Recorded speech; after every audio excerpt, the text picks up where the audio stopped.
kunne wal jaalatu homa waliin sin salphatu reefu jaalala keen qabaanu baddu jaalii kunne konsi banaa seenii koomana jaarratu otoon si dhungadhee barinee foddu.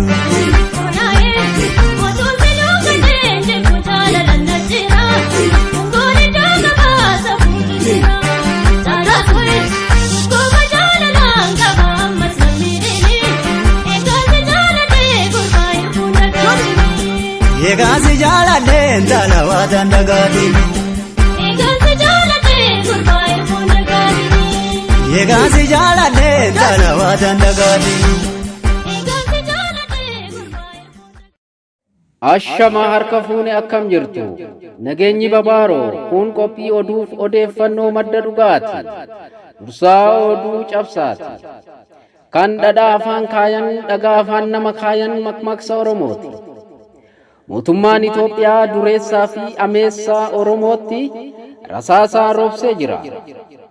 Rabbiin nama baasee jira jedhan maddi oduuf odeeffannoo keenya. Yaalii ajjechaan mootummaa obbo Dinquu Dayyaas irratti raawwatee fi eegdota isaanii ajjeefaman akkasumas cufamuu riisortii Soodaree dabalatee oduuf odeeffannoo adda addaa isiniif qabannee jirra. Nu faana turaan affeerraa keenya. Kan isinii waliin turu shubbuxii sabaati. Bitootessa 30 barkuma 2020. Sababoota cufamuu riisortii Soodaree fi dhimma yaalii ajjechaa obbo Dinquu Dayyaas haala kanaan qindeeffannee jirraa nu faana tura.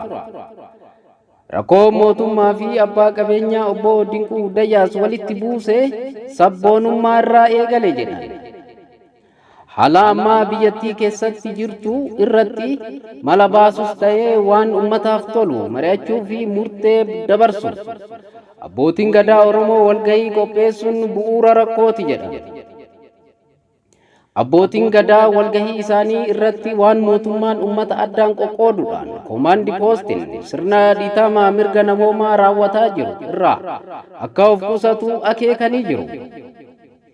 Akkasumas waraana mootummaan ummata qulqulluu irratti gaggeessaa jiru balaaleffatan.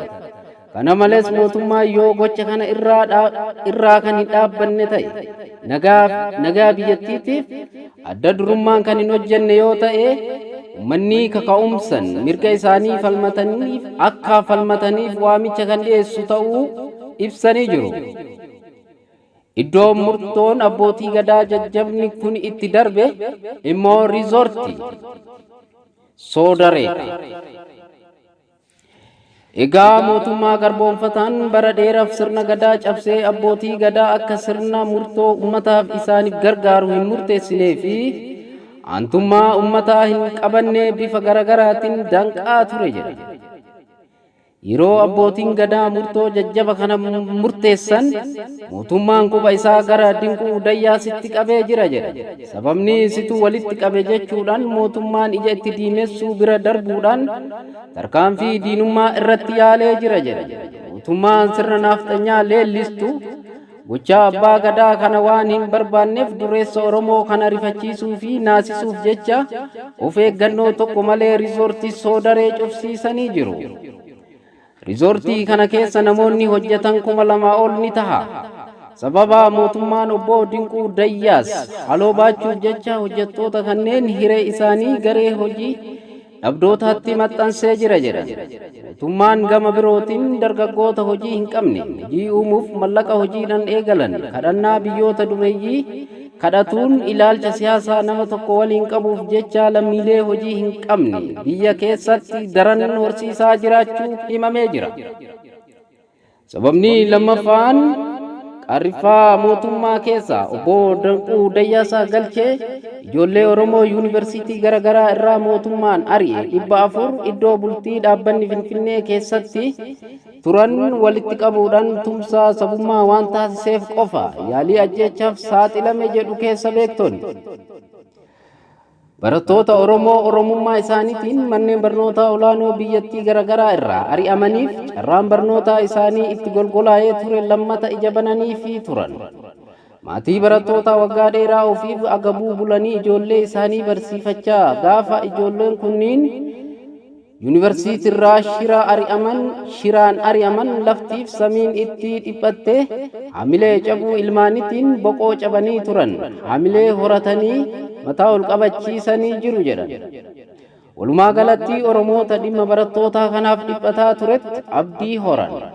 Barattoota Oromoo 400 kanneen tokko isaaniin yuunivarsiitii Rift Vaalii keessatti damee barbaadanitti akka barumsa itti fufan taasisanii jiru jedha. Barattoonni waggaa 12 hanga 16tti barumsaatti madaqanii abdii isaanii boruu maatii osoo hin baratin isaan barsiise gargaaruuf carraan isaan qaban tokkoo fi tokko barumsa irra godhatanii deemaa turan gaafa mootummaan abdii isaanii kana dhadhaa ibidda bu'e godhu dureessi Oromoo obbo Dinquu Dayyaas abdii itti horuudhaan bifa iskoolaarshiipitiin abdii murannaa keessaa isaan baasee jira. Firaa gaafa xiiqii abdannaa gaafa rakkoo kana irratti yaalii ajjechaa yaaluun ija Oromoo jaamsuudha jedha. Barattoonni kunneen yeroo ammaa barumsa isaanii dameewwan yuunivarsiitii Rift Vaalii garaagaraa keessatti barachaa jiru jedha. Egaa gochi tola ooltummaa kun kan hin liqinfamneef mootummaa sirna nafxanyaa deebisuuf amoommatu kunis yeroo ammaa maaliif ijoollee mootummaan adabee mana barumsaa irraa ari ati gara mana barumsaatti deebifte jechuudhaan abbaa qabeenyaa kana akeekkachiisa diinummaa kennaniifii turan jedha. Sababni inni sadaffaan gurmuu foollee jedhamu ijoollee dargaggoo leenjistee waraqaa eenyummaa kenniteef kanneen bittannees yookaan diigi jechuudhaan dirqamaa mootummaa bilxiginnaa irraa itti kenname fudhachuu diduun lubbuu isaa gaaga'aa jira jedhan. Hundeeffamni foollee Oromoo yaadannoo irreechaa bara 2016tiin wal qabata jedha. Irreessa bara 2016tti ajjechaan julmaadhaan ilmaan Oromoo irratti raawwatame yaadannoo bara baraati jedha. Bara sana sababni ajjechaan sun raawwatameef qabxii guddaa waan Oromoon falmii sirnaa waliin qabuuf turedha jedha. Waraanni mootummaa ilmaan Oromoo irratti ajjechaa gara jabina guutameen guyyaa tokkotti ilmaan Oromoo 700 ol galaafachuun qoonyanyaa bara baraati jedhanii jiru. Foolleen kun akkaataa sirna gadaatiin huccuu addaa uffachuudhaan Oromoo miliyoonota nagaa isaanii eeguudhaan irreecha 3 ol nagaadhaan xumuranii jiraachuun yaadannoo saba Oromooti jedha.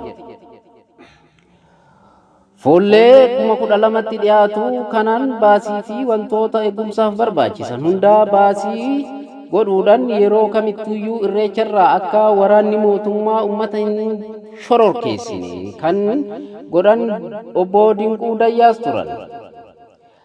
Hayyoonni Oromoo akka jedhanitti gochi uummata ofii du'a irraa baraaruuf foollee gadaa leenjisanii uummata ofii karaa isaan sirna gadaa ajaju foolleedhaan eeguun mootummaadhaaf hin liqinfamne jedha.